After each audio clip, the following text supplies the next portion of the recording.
Good morning, everyone, and thank you for joining the NeedyMeds special topic webinar, You Found a Lump, Now What? Navigating the Breast Cancer Screening and Diagnosis Process. As I mentioned before, my name is Carla, and I am the Education Coordinator at NeedyMeds. Before we get started with today's presentation, I'm just going to go over a few things. You can feel free to type any questions you may have into the questions section of your GoToWebinar control panel, but all questions will be answered at the end of the webinar. If we don't have time to answer all questions, we will follow up with you personally via email or phone call after the webinar within about a day. This webinar is being recorded, and it will be available for viewing on the NeedyMeds YouTube page probably by the end of the week or at the latest the beginning of next week. So let's get started. For those of you that are not familiar with NeedyMeds, here's a shot of our homepage. I always put that up because really the NeedyMeds website is the face of our organization. Our mission at NeedyMeds is to educate and empower those seeking affordable health care. And we define education in two ways. One, by educating people certainly about NeedyMeds and the resources we offer. And second, by letting them know about other invaluable resources and healthcare topics, which is why we are so pleased to have our guest here with us today. It is my pleasure to introduce our host, Christina Johnson. Nope, I got that wrong. Christina Johns, I do that all the time. Forgive me, Christina. It's okay. Let me take that over from the top. So again, it's my pleasure to introduce our host, Christina Johns. Christina, who by the way is also fluent in Spanish, has a pretty impressive resume reflecting extensive experience working with diverse populations of patients and clients in both healthcare and nonprofit fields. Christina has been able to continue her passion for connecting with patients through her new role as a patient coordinator for the American Breast Cancer Foundation. Christina, as you'll become familiar with, is a pleasure to work with, chock full of information, and you can see when she speaks that she really enjoys helping patients and clients. So without further ado, I'm going to go ahead and pass the screen and the mic to our guest, Christina. Oh, thank you. And hello, thank everyone. You should be able to take it away, Christina. Thanks, everybody. Thank you. Hello, everyone. My name is Christina, and I am with the American Breast Cancer Foundation. I'm a program coordinator, and I'm really excited to be here and talk to all of you about breast cancer and about American Breast Cancer Foundation. First of all, let me tell you just a little bit about the American Breast Cancer Foundation. We are a national nonprofit organization that provides financial assistance for breast cancer screenings and diagnostic tests for people with and without insurance, men and women of all ages. So whether they have insurance, no insurance, regardless of whether they're male or female or their age, we do help when people qualify. Now, I will talk more about American Breast Cancer Foundation later in the webinar, but I'd like to give an overview of breast cancer. Now, understanding the disease is very important. It affects 1 out of 8 women in the U.S. After diagnosis, many patients feel lost or isolated, and I speak to people all the time. It's a very scary experience. By learning more about breast cancer and what treatments are available, patients or their loved ones can feel more in control of the situation. Now, here are some terms that might be helpful when you're discussing cancer. So the one here would be metastasis, and that is the spread of cancer cells from the initial site of disease to another part of the body. In the case of breast cancer, metastatic disease means that the cancer is spread beyond the breast and the lymph nodes. When cancer is invasive, it tends to spread and invade healthy tissues. These cells invade through the ductal lobule of the breast, and in a few slides we'll look at the diagram of the breast and discuss the different parts. In situ cancer, that's in place, not yet invasive. However, it can become invasive. And then finally, a tumor is a solid abnormal new growth of tissue which arises from rapid cell growth. Now, what is breast cancer? A malignant tumor started from the cells and tissues of the breast. Cancer cells can contain damaged DNA and cannot repair themselves like normal cells. As you can see in the image that I've just put up, cancer cells can replicate and create more cancer cells, resulting in a lump or a tumor. Not all tumors are cancerous. Those that are not are called benign lumps. And a biopsy test can diagnose the status of a tumor by removing some of the cells or tissue for testing. So as I had mentioned earlier, breast cancer affects 1 in 8 women. It's the most common cancer in the world among women. And this year alone, approximately 231,840 new cases of invasive breast cancer will be diagnosed. Since 2007, the American Breast Cancer Foundation has assisted more than 19,000 underserved clients, and the number we serve continues to grow each year. So, I'd like to talk about the types of breast cancer. The most important factor in breast cancer diagnosis is the size of the tumor when it's discovered and whether it spread to the lymph glands under your armpits. However, the type of breast cancer also affects treatment and discovery. These are a few of the most common types.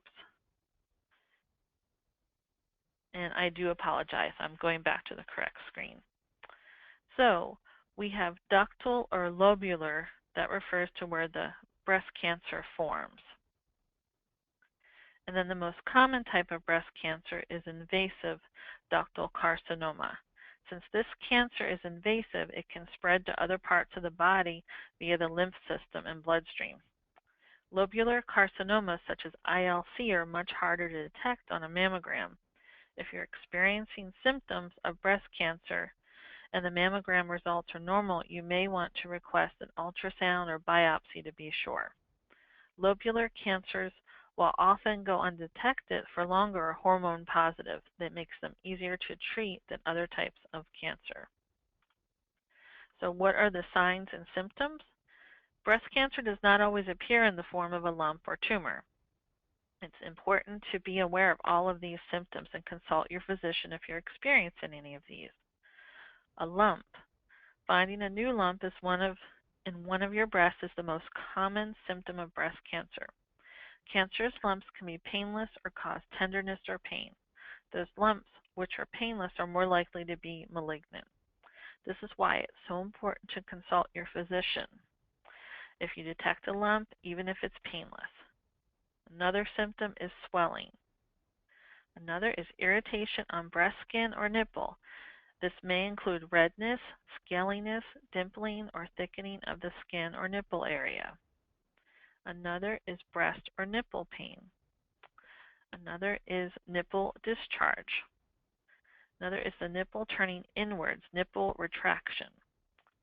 And then the last one I have here is swollen lymph nodes. Sometimes if the cancer is spread to the lymph nodes, it can cause them to swell. So next we'll talk about prevention and early detection. Lowering your risk. Exercise, diet and nutrition, breastfeeding, and also unchangeable risk factors. So while there's no definite way to prevent breast cancer, there are steps you can take to help lower your chances of developing it. These are called protective factors. Studies have shown that regular exercise, a balanced diet, and breastfeeding all serve to lower one's risk for developing the disease. It's also important to be aware of any risk factors that may affect you. Some unchangeable risk factors are gender. Women are at a higher risk than men for developing the disease. Age. Your risk increases as you get older, and genetics. The gene mutation for the BRCA1 and 2 genes are hereditary and can be present in both men and women. You can speak to a healthcare professional regarding genetic testing to detect the BRCA gene, BRCA or BRCA. Other unchangeable risk factors are family history of the disease, personal history, dense breast, and race and ethnicity. Being aware of these signs and symptoms as well as the risk factors are important because early detection is so crucial. So, the importance of early detection. Diagnosing breast cancer at an early stage allows for more successful treatment and increased survivorship. Women can and should examine their own breasts starting in their 20s. Performing regular self-exams allows you to get to know your own breasts, look, and feel, which may make you more likely to report any changes to your doctor. There are 3 ways of performing a breast self-exam. So you have circular. You start at the outer edge of your breast and move fingers around the entire breast in a circular motion. Vertical. Start at your underarm area and move your fingers downwards and back up until you have checked your entire breast. Wedge. Start at the outer edge of your breast and move your fingers towards the nipple and back to the edge until you have checked the entire breast in small wedge-shaped sections. So that's circular, vertical, and wedge. You can also go to our website as well. You see the link up on the screen, www.abcf.org, and we have information there. Now, consult your physician about your technique. Women in their 20s and 30s should have their breasts clinically examined as part of their annual health examination. For women over their 30s, this is usually to complement other types of screening, such as mammograms.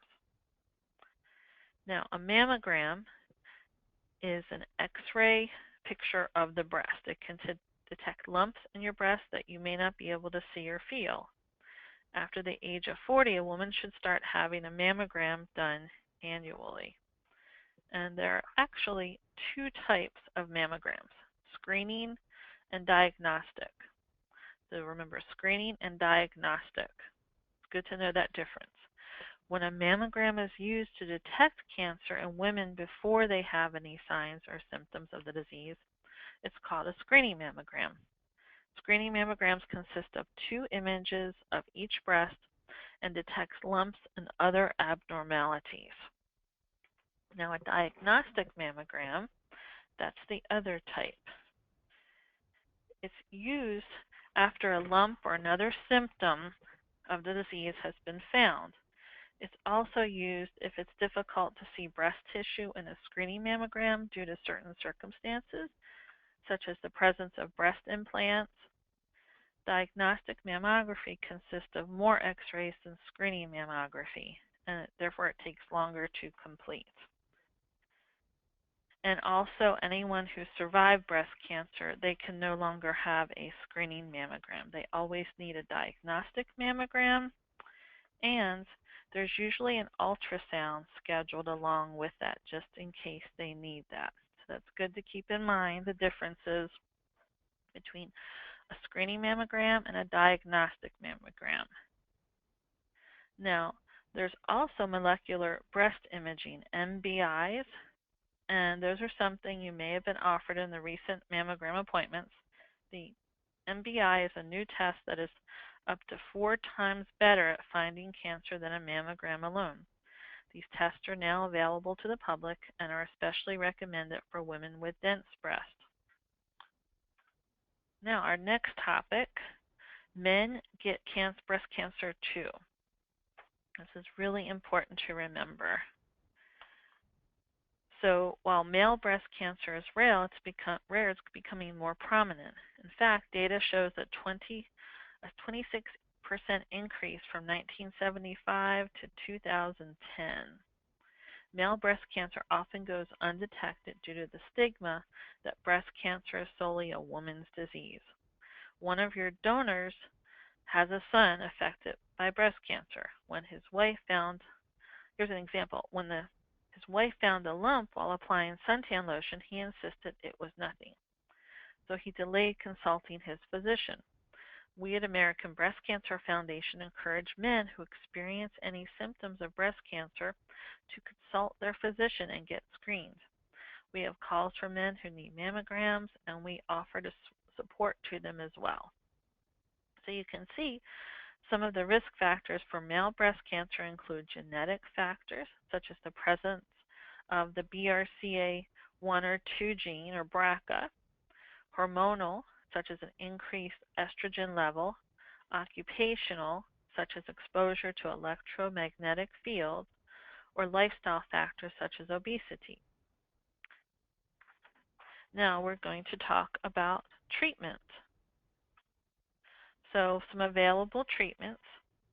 A sentinel lymph node is the first lymph node which cancer cells go to from the primary tumor. There may be more than one sentinel lymph node. A sentinel lymph node biopsy is a procedure in which the sentinel lymph node is identified, removed, and examined. This procedure determines if cancer cells have spread to the lymphatic system. If cancer cells are present in this lymph, then there is a possibility it can or has already spread to other organs of the body.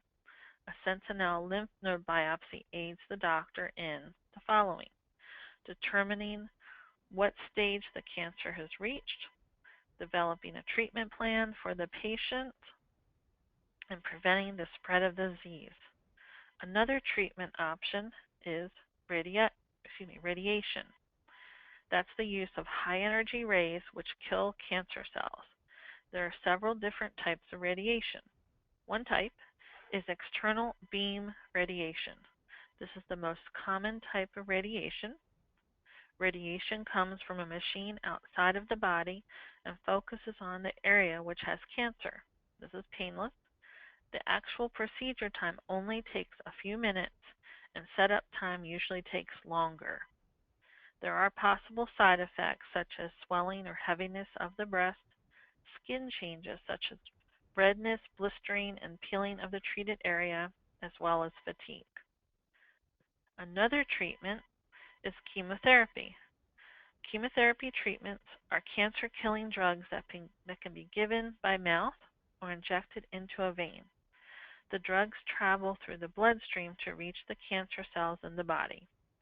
Chemotherapy is given in cycles, and the treatment can last several months. While on chemotherapy, you may experience possible side effects, including fatigue, loss of appetite or increased appetite, nausea and vomiting, bruising very easily, and also breast-conserving surgery can also be called a partial or segmental mastectomy or lumpectomy. Only part of the breast containing breast cancer is removed. This procedure removes cancer and some surrounding normal tissue. How much of the breast is removed depends on the size and location of the tumor in addition to other factors. A mastectomy is when the breast tissue is removed and possibly some surrounding tissue. There are some different types of mastectomies, including a simple or total mastectomy, skin sparring mastectomy, modified radical mastectomy, and a radical mastectomy. Not all breast cancers require a mastectomy, so it's very crucial to talk with your physician and make a decision that you are both comfortable with. Another treatment is reconstructive surgery. This is a procedure done to restore the appearance of the breast after a mastectomy or breast-conserving surgery.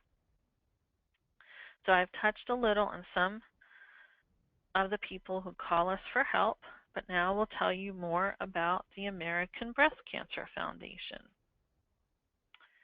So, our role, this is all about our role. American Breast Cancer Foundation's goal is to provide support and resources to clients who call us when they have nowhere else to turn. Our clients will call us when they cannot afford a breast cancer screening or diagnostic test. We provide grants directly to our clients so they can receive those tests. And if they are this is if they qualify, and if they are diagnosed, we can provide support throughout their treatment. Over 50% of our callers already experience symptoms of the disease. The goal of our program is to improve the chances of survivorship for our clients by diagnosing the disease at an early stage, and offering these resources is important because if the disparities in breast cancer mortality nationwide. So you can see some of the facts behind these disparities on the slide. It's our hope to reduce these disparities that can lead to equal outcomes. On this screen, we have some information here for resources. We have our phone number. We have the NeedyMeds diagnostic information page. And we have some other resources. American Cancer Society is also another resource. And here's our website. It's very easy to remember. It's like ABCD, but with an F for foundation. So American Breast Cancer Foundation. So we have that. And then I have our contact information here. And if you ever don't have the number handy and can go online, just look up American Breast Cancer Foundation or ABCF online. Now, you can call during our phone hours listed below. That's the best way to reach us. Our office is closed for major holidays. If you leave a message, I will call back as soon as possible. Our hours for the phone line are Monday through Thursday, 9 to 4 Eastern Standard Time, except 12 to 1, Fridays, 9 to 12 Eastern Standard Time. So thank you for your time. Christina, thank you so much for that very informative and honestly plain-spoken description of breast cancer, and especially the different types. And most importantly, for what really stuck out to me the most was the description of the imaging tests and really what they do. I think oftentimes, as you had mentioned in the beginning, it's overwhelming if you get a diagnosis and having all of this information thrown at you sometimes from a doctor, it's really hard to digest, process, or understand. So this is really helpful. I want to remind everybody that's joined us today that if you do have questions for Christina, you can go ahead and type them into the questions section of your GoToWebinar control panel. I do already see some questions coming in. Before we address those, I want to take just a moment to mention that as you go down this process of diagnosis, screening, and taking care of yourselves, we do hope, in addition to turning to ABCF, which now you can clearly see is an invaluable resource, that if you do need some assistance with healthcare expenses, I do hope that you turn to NeedyMeds. And when I say turn to NeedyMeds, I'm talking about visiting our website, which is www.needymeds.org. And I'll give you that information again on the slide at the end of the webinar. And also that you reach out to us on our toll-free 800 number. And again, I'll have that contact information at the end. And Christina, if you want to go ahead and switch the screen back to me, that would be great. And then what I just wanted to mention, as I had said in the beginning, what we do here at NeedyMeds is our goal is to connect people to programs that will help alleviate some out-of-pocket costs or other costs that are associated with a particular diagnosis. And right on your screen now is just a quick slide of some of the most popular cost savings resources we have through the NeedyMeds website. And again, this is a very brief overview. We like to tell people that we have more than 20,000 points of cost savings through our website. And these popular ones that are up on the slide now are prescription assistance programs, which you've probably heard of, are programs sponsored by pharmaceutical companies that offer free name brand meds to those that qualify. And when I talk about prescription assistance programs, what I mean is I didn't know what that term was before I worked at NeedyMeds.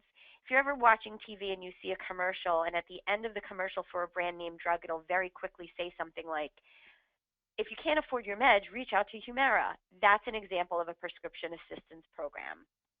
So if you are having trouble paying for a brand name medication, again, turn to us. And don't assume just because you have some sort of insurance doesn't mean that we can't provide you with help. We also have something called diagnosis based assistance programs, which are exactly what they sound like. They're programs that are focused to help people with a particular diagnosis, such as breast cancer. And we also have a large database of coupons and rebates. We also have a NeedyMeds drug discount card that can save users between 0 and 80% off of the price of their prescription meds. I always say between 0 and 80% because although you may get a large saving sometimes, other times you don't.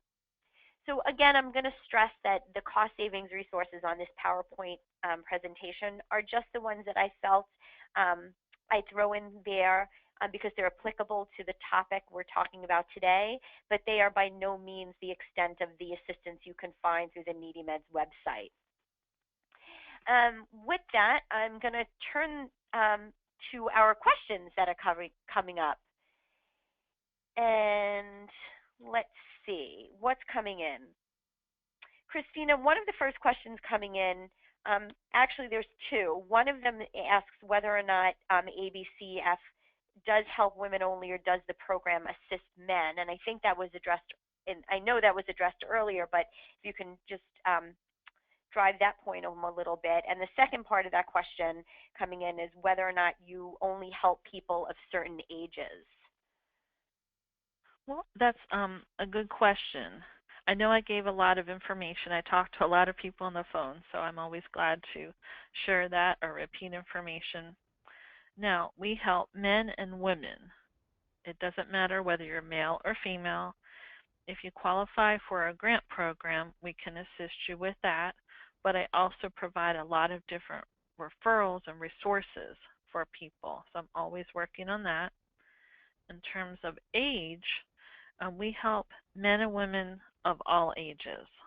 There are some programs out there that just are not able to assist people below or above a certain age due to certain guidelines, but that's not the case with us. So if someone qualifies for a grant, we help men and women of all ages who qualify. That's fantastic. And does ABCF only assist people without insurance is another question that's coming in by an audience member. We help people with and without insurance, and a lot of times people will have deductible issues or they will need a diagnostic mammogram, which isn't always covered by their insurance. It depends. So with or without insurance, if someone qualifies, we can assist them with grants. That's great. And I'll mirror that sentiment for NeedyMeds as well, that again, just because you are lucky enough to have insurance doesn't mean it covers everything. We like to use that term functionally insured. And it certainly doesn't mean just because you have insurance that you can't get assistance through a program that we can connect you to via NeedyMeds. And another question is whether or not you have to live in a certain state to receive assistance from ABCF. We help people throughout the entire country. So I can help if you qualify for a grant. I can help with resources. I have many resources to share. I have resources for every single state. That's fantastic. We have another question coming through, and I think we can possibly both answer this, Christina, is whether or not ABCF helps patients that have medical bills that they can't pay. We need, for us to assist financially, someone needs to qualify, and I'll go through, if someone calls, that's the best way to see if they qualify. We have to issue a grant before they go to their appointment. So unfortunately, we're not able to assist after the fact. Got it. That's an important question. And much like Christina said, it's worth giving ABCF a call. That's often true of NeedyMeds.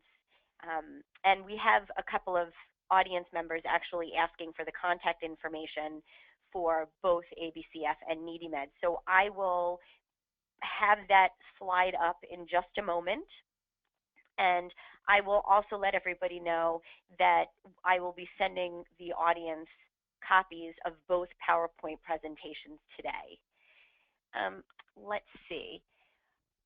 It doesn't look like we have any other questions coming in, so I'm going to take just a moment more of everybody's time to let you know that we work really hard at NeedyMeds to fill our calendar with a vast array of webinars, whether they're diagnosis specific, such as the one we're talking about today, and as you can see, some other ones coming up in the near future on MS or even cancer.